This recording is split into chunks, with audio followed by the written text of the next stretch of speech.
Hello, everybody, and welcome to Choir Robes and Church Clothes.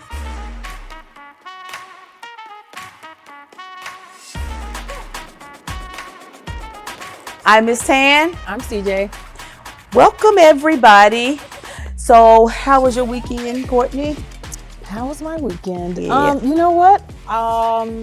It was quite busy because all I really remember was church on Sunday. All right. But the weekend, Saturday was a blur because I was running. Okay. It was Triple P. There was some deliveries I had to do. It was just all over the place. So you had a busy weekend. A very busy weekend. Okay, yes. okay.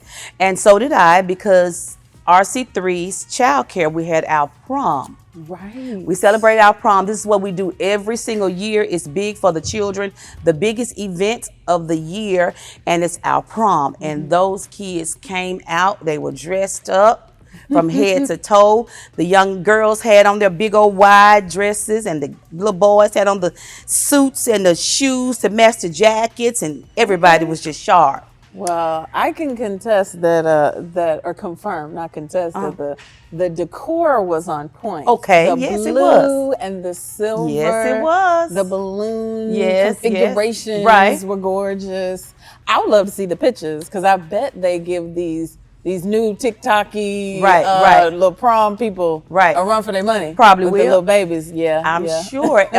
It was really, really great. We enjoyed it, and everybody helped with the decorations. Yeah. Miss Teresa came out and did a great job with the decorations and everybody, but it was great. And we crowned our king and our queen. Okay. And we had a senior king, senior queen, junior king, junior queen. So we did it up. You did. We did it up. We did it up. So kudos to the team for Right, that. I right. saw him in here on Friday. All I know is I tried to get out the way because I was supposed to be moving some stuff. I was like, I saw balloons everywhere. A sea of balloons. And I was like, what I'm not going to do is accidentally pop one of these balloons in front of everybody. So I just left my little cart. I was like, if they need me to move it, I'll move it later. But I snuck on out. We appreciate that. Because we was working hard up in here Friday. Yes, Friday. you were. And then Sunday we did have a great time at church Yes. too. It was Sunday great. was It was awesome. great. It was. Yeah.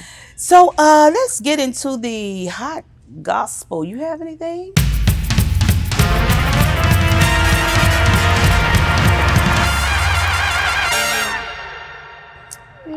Well, actually, this week is really special because I'm the young adult minister, as you know. Right. And so we have our first ever conference, and this is being done in combination with Becoming One.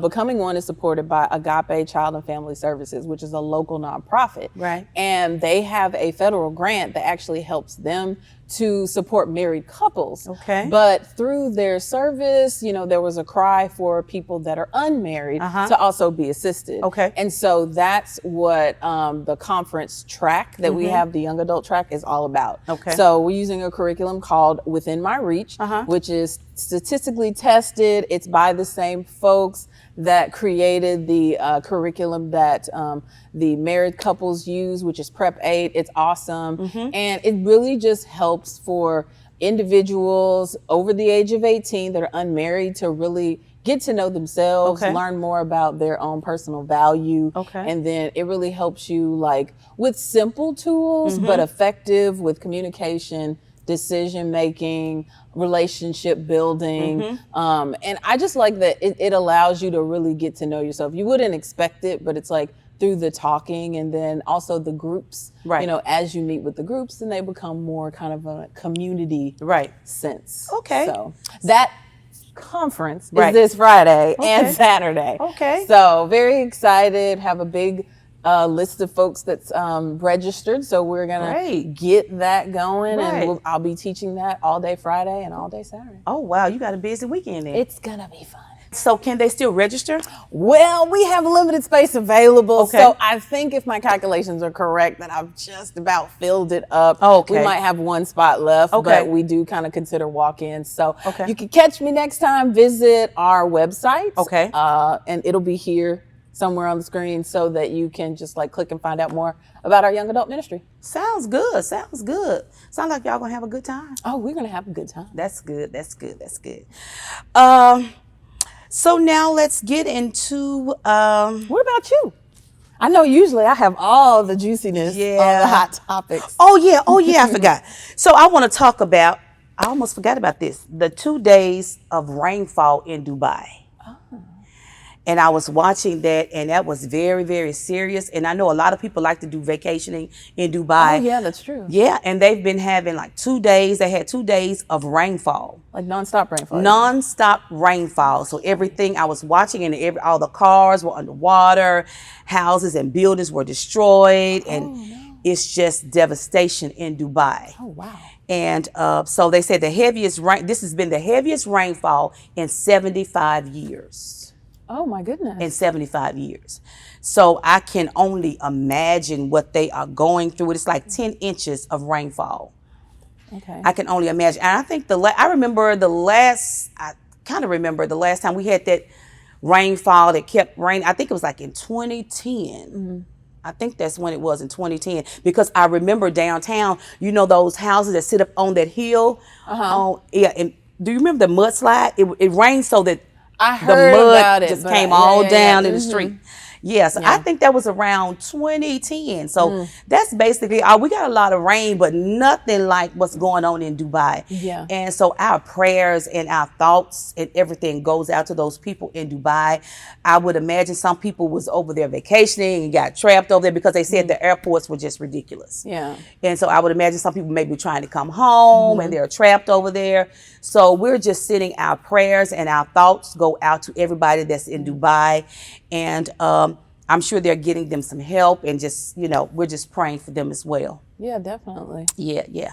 Well, that's interesting because I mean, in that area of the world, and you know, there, like I think of sand, and not necessarily beaches. But I've never been. But you know, that's what all the pictures are. So it's like thinking Egypt and just the Sahara and just sand and sand and sand. That's the thought. And so dealing with that is kind of like I would like align it to like when we get a whole bunch of snow, which only happens every 5 That's right. 10 years. And then you know, we shut We down shut anyway down. if We it's shut two, down. if it's 2 inches. But we'll get like this year we got like 6 inches We did. in Yes, we February. did. And it's like 100% for 3 days. Right. Memphis is done. nothing. Right. It's Because we nothing. don't have the snow plows. Right. We don't have the snow tires. We don't have chains on our vehicles. And so I would say, you know, in an even more real way, then that's like devastation over there because the water's going to cause, you know, damage, and it's just the ecosystem is just not built for that. Right. So that's really interesting. Yeah. Because I mean, if you think about like nobody really likes the rain. Right. And just for it to be Raining. 48 hours 48 of rain, hours. like Right. I want to stay in the house. Right. That's true. And just think about it, only happened like 75 years. It's been Yeah. 75 that's crazy. years. That's just like, Yeah. you know, so yeah, we're just praying for them. And, you know, our thoughts and prayers go out to everybody that's in Dubai. And hopefully the people that were over there vacation, you make it back home safely to your families too, and friends. Right. So now we're going to talk about our sponsor, which is RC3. We would like to thank you guys for sponsoring us. You're making this happen for us. 4748 New Allen Road. You can come over here. You can get childcare. You can get church over here. You can get everything right at 4748 New Allen Road. So please join us. If you need your children in childcare, please come over here. We have a childcare center for you. If you need a church home, please come over here. We have that for you. And what time does our service start, Courtney? It starts at 10:45. All right. But if you come at 11, it's all right. You on time. We're going to be setting the atmosphere. That's so right. Don't worry about it. That's right. And then if you're hungry, come before then. Come around 10:15. If you're hungry for food, come at 10:15. If you're hungry for the word, come at 9:15. That's where we have Bible study. And we're talking about the chosen. Yes. So come to hear that. And that's at 9:15 till 10:15. Then at 10:15, we serve food, which is manna. And then at 10:45, no later than 11, our services starts. So 4748 New Allen Road. Thank you so much, guys, for sponsoring us. All right, let's get into our hot topic on today. This is a serious topic. I want to really talk about how do we kind of combat the crime within the youth, within Memphis especially? I know crime is everywhere, but since we live in Memphis, we really want to talk about today Memphis crime with the youth. It's really out of hand. It's out of control. We need to try to figure out something to come together as a community, with the churches, with the schools, with everybody, to try to figure out we're never going to be able to stop crime totally. All right. But how can we make it a little bit better, our living environment, our communities, for our children and for everybody? I kind of want to talk about what happened on this weekend too, April the 20th. They had a shooting in Orange Mountain, and they had a block party, and the block party was at a park, and they said that, oh no, yes, and it was not approved by the city. They had 300 people. 300 people was at this park, and they were watching the cars do donuts, spinning around and everything. The cars were spinning around, and all of a sudden gunfire and everybody started running and scattering. And so with that incident, it was 2 deaths. I think one was a 17-year-old and one was a 22-year-old. Both were males. And several people got injured. One report said 16 got injured. Goodness. One report said 8. I just know it was several people that got injured. Yikes. And so that's some of the things that's going on in Memphis, and we need to try to figure out, what can we really do? Is there anything we could do to try to bring the communities together, to try to stop some of this violence?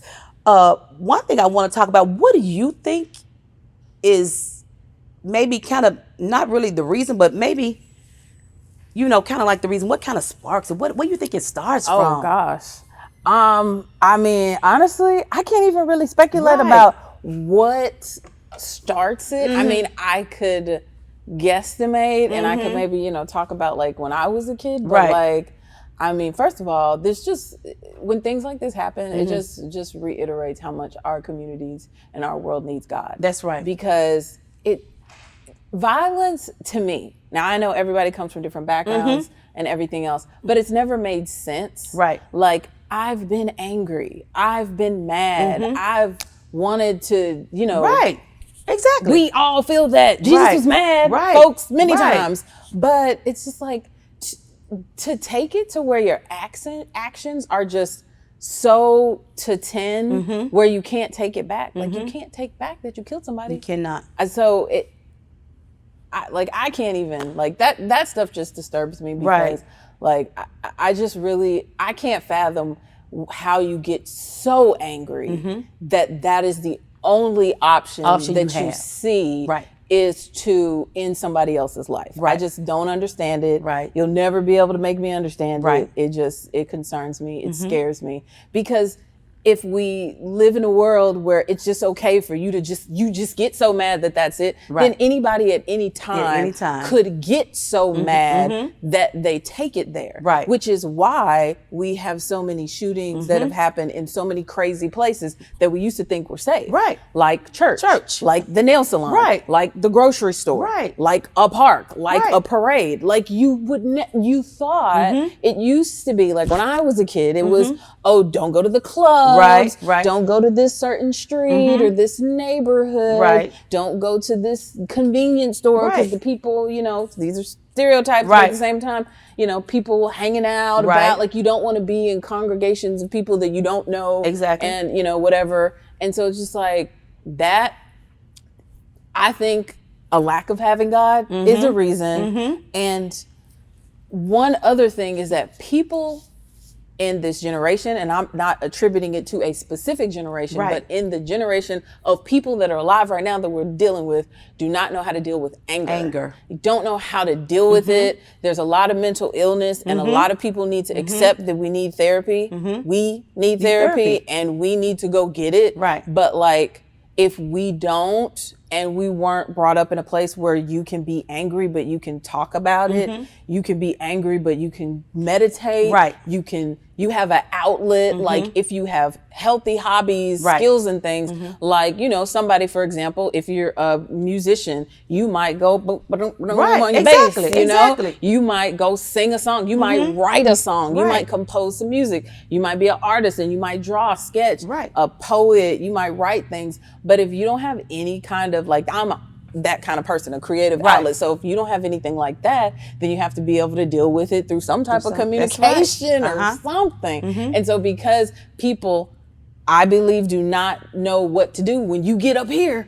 Okay, Right. what do we do? What do we do? You don't have the conflict resolution skills. Right. And so you just go, I'm mad, I'm in this moment, pow pow. Right. Or whatever other means it is. And it's just like, Yeah, it's ridiculous. I kind of, when I grew up in my time, what we used to do is, if you got mad at somebody, okay, you fought, you fist fight, and then the next day you probably back friends. We never, you know, decided to take a gun, go shoot somebody, or go do this. And in my day, you just fought, and okay, it's over with, and we're friends the next day. But this generation, it's all about, how can I get back at you? yes. I want to get back at you. Yes. I'm not gonna look like the little scary wimp or Yes. whatever. No, I'm gonna get back at you. This is the generation of revenge and petty and petty revenge. Right. Putting it all together. Right. You're absolutely right. Right. Because I remember fighting too. Like I might be 2 fights. You Right. know, like I'm not a confrontational type Right. person. So I'm just like, I'm gonna walk away and we're gonna Exactly. talk about it. Those are the two things. But I do remember a point in high school where, like, I was never, again, I wasn't one of those people. When people got into fights, like if there was a fight that broke out right here, I'm that Over way. there. Yeah. I am Not like, walking if they to fight, it. No. No. I distinctly remember in high school where there was a point where every single fight, I'm this way and Right. the crowds are going that way. If you Right. ask me, I don't know. I was in class because people had started bringing guns Right. to school.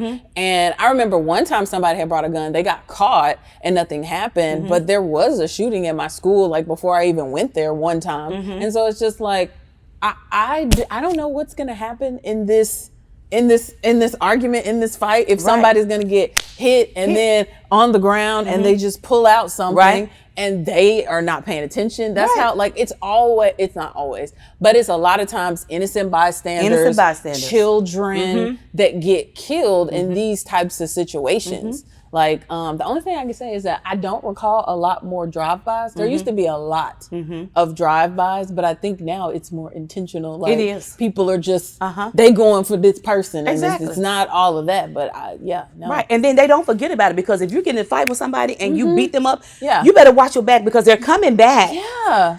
With the gun. That's the other thing Yeah, that happened. they're coming back. You beat them up, and then 2 days later, you're at the store. They see you. That's right. And that's when a bystander might be Right. like, you might be with a friend Exactly. that had nothing to do with it, Right. but both of y'all end up on the news. Right.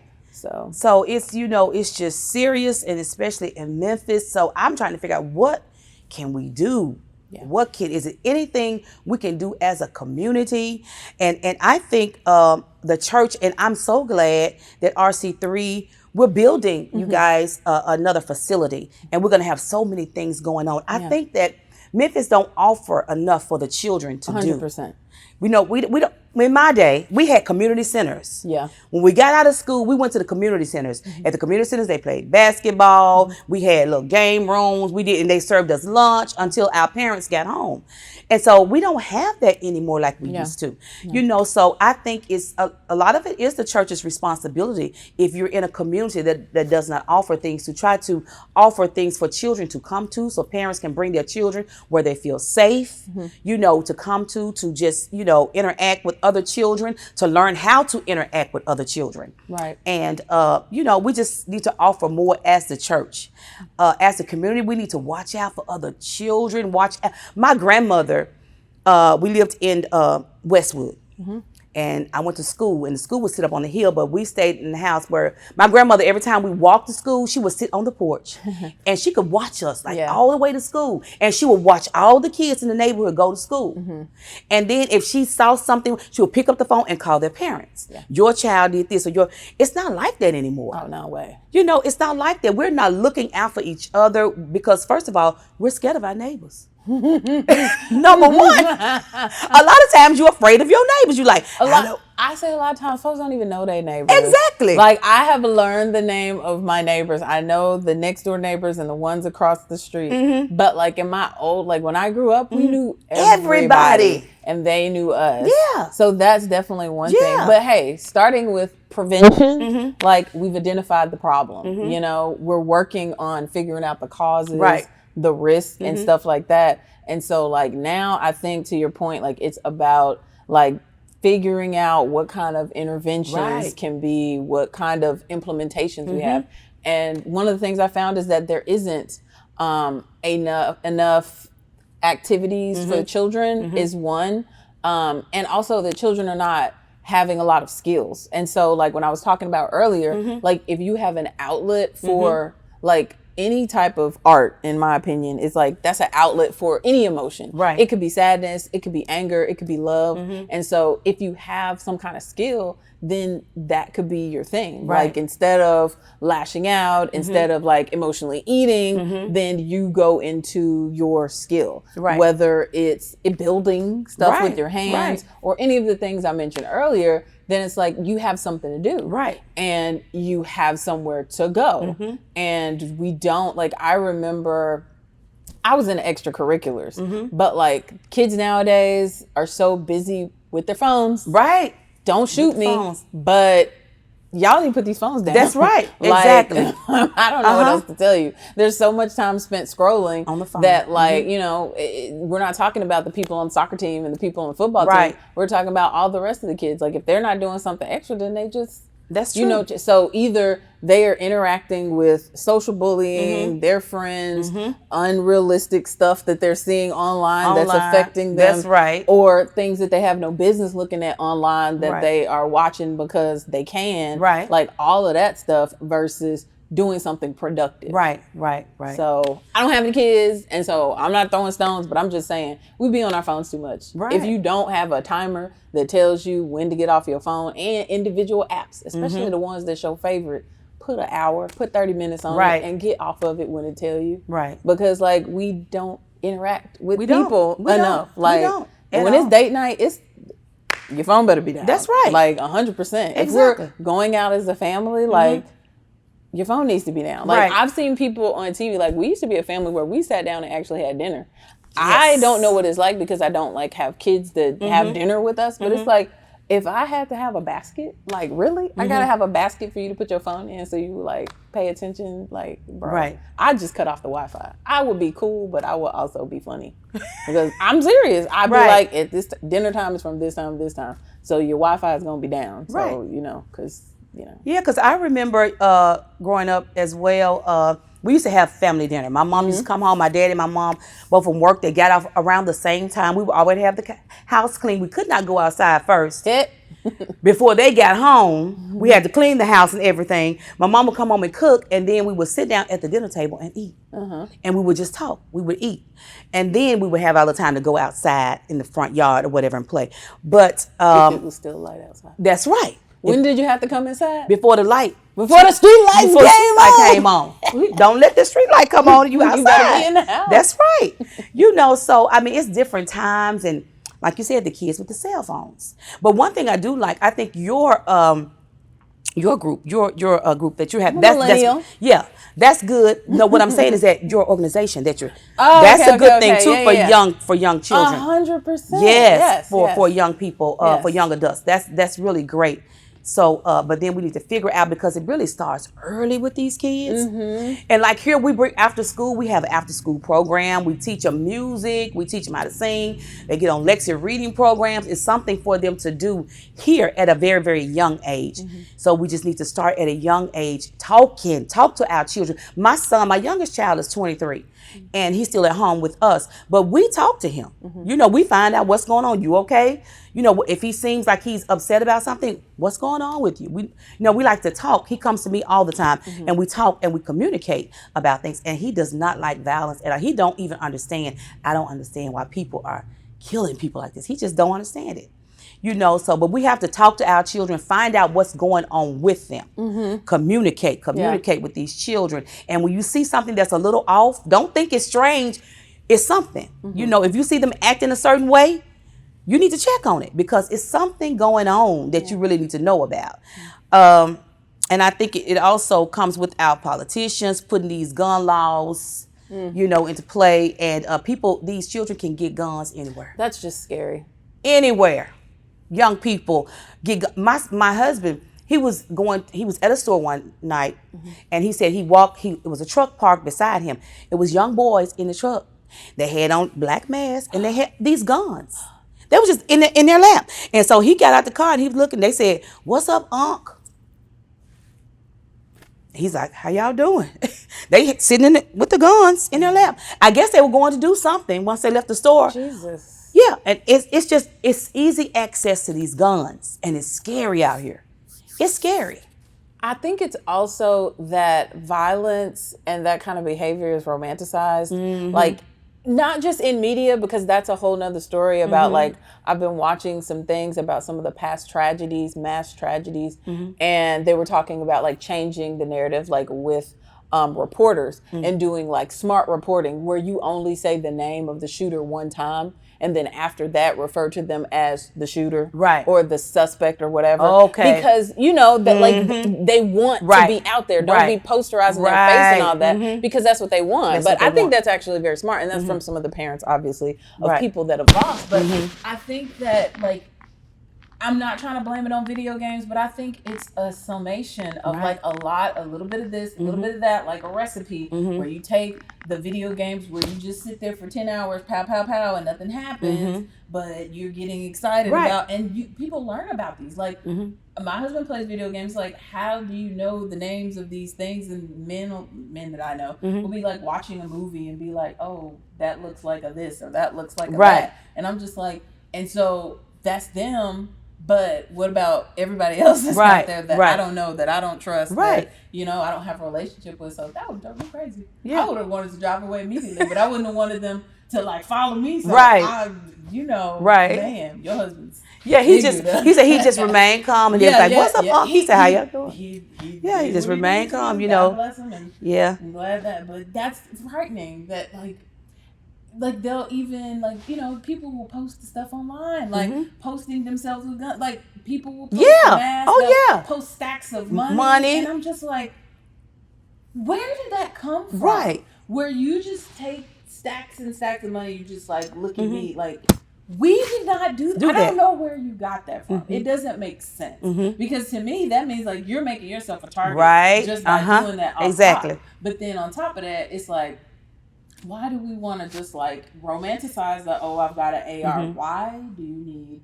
like? And that goes back to gun legislation and stuff. Like the fact that people can get automatics and semi-automatics and all of this. This is not need to be in the general population. Exactly. Like, period. Like, I'm tired of the concern about the Second Amendment rights when we've had so many mass shootings at all kinds of places. Right. And after Sandy Hook, I don't care what anybody says, we never should have had to talk about this again. Because that was babies. That was, like, I believe 22 and a teacher. That is insane. That was, and when that didn't turn the hearts of, and I'm not trying to blame one specific group, but different politicians, folks worried about the Second Amendment, NRA people, when that didn't turn their hearts, then I'm like, well, y'all don't care about Uvalde. Y'all don't care about what happened in Florida. Y'all don't care about all this stuff that continues to happen. So it's just like, so we just have to keep praying, you know, and keep talking to your kids, you know, and keep talking to the kids that you know and get them help. If you think your children need help, get your children help. You know, because some kids come from a broken home, you know, and some children are just homeless. You know, they're homeless. You know, it's poverty everywhere. They feel like, okay, I can't get a job, so I need to go out and I need to steal, or I need to break in somebody's house, or whatever. We just need to talk to these children and love on more than just your child. Yeah, and one of the good things is, like, I found some different places, like Youth Village actually supports people that have come from troubled homes and behavioral issues and things like that, where they help kind of, you know, support them with that broken kind of lifestyle. And it's about, you know, having school-based programs, Right. not just like, probably one of the issues is everybody doesn't want to play sports. Right. So then you've got to have some other things, some other outlets Right. where people are able to, do something productive. And then mentoring programs. Right, right. Like here, of course, we have Big Brothers, Big Sisters. Girls Inc. is something that I was involved in like a couple of years ago, and it was a really good program where obviously it was focused on young girls.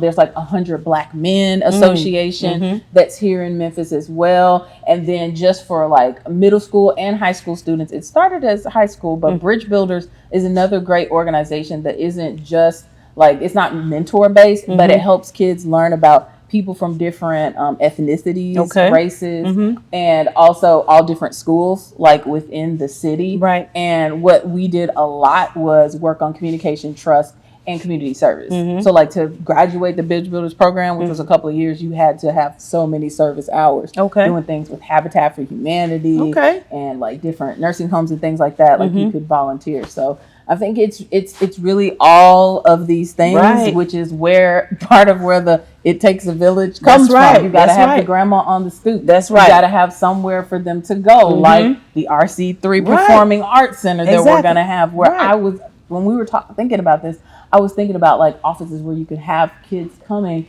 and like groups where you could have them come and just like be talking about stuff. Or hey, this is the art room, and so the kids come do the art. Or they're working on a play, or they're working on, a music performance or something like that. They need the kids in this neighborhood because they will be able to walk from over there, just like they do for the trick or treats and the Easter festival. They can walk. And that's one of the things that we don't have in the Raleigh community. Like the Raleigh Community Center is not that far from here, but it's like, if that's the only one, then like, we don't have enough community centers in the community. So it's like, if community center is not enough, then it's got to be the churches that are going to have to help this area. So, yeah. So we just got to keep praying about that as well. I think this was a great topic to talk about, violence and how do we combat this violence. We're going to talk about it some more on another podcast. I've enjoyed myself today. I've enjoyed talking with Courtney today. What about you, Courtney? You've enjoyed yourself? Yeah. Interesting. It's definitely interesting. It's more thought provoking than anything. And it also concerns me. Like, so. Yeah, this type of stuff weighs heavy on your heart. Yes. It weighs heavy on your heart. Every time I'm thinking about, like other people, like, it's just hurting people. I don't understand it. Like your son, I don't understand it. And I know that I can't do it. So what I feel like is so important now is what I'm trying to do for myself is be the change that I want to be. So make sure that I'm doing what I can. And then praying. Because that's all I can do. Do what I can and pray. Right. That's right. So we thank you guys for watching. So Courtney, let's see what you got on today, girl. Okay. So let's see. Oh, my hair's in the way. Want a taco? Want a taco about Jesus? Yes, want a taco about Jesus. Talk about Jesus. Very good. That's cute. Yes. I mean, Yeah. I like it. Thank you. I like it. Yes, I like how it plays with the florals. Oh, that you have going on. Yeah. So we did get that green to match. We did. So thank you guys for joining us at Quad Robes and Purpose. And we'll see you next week right back here. All right, guys. Bye-bye.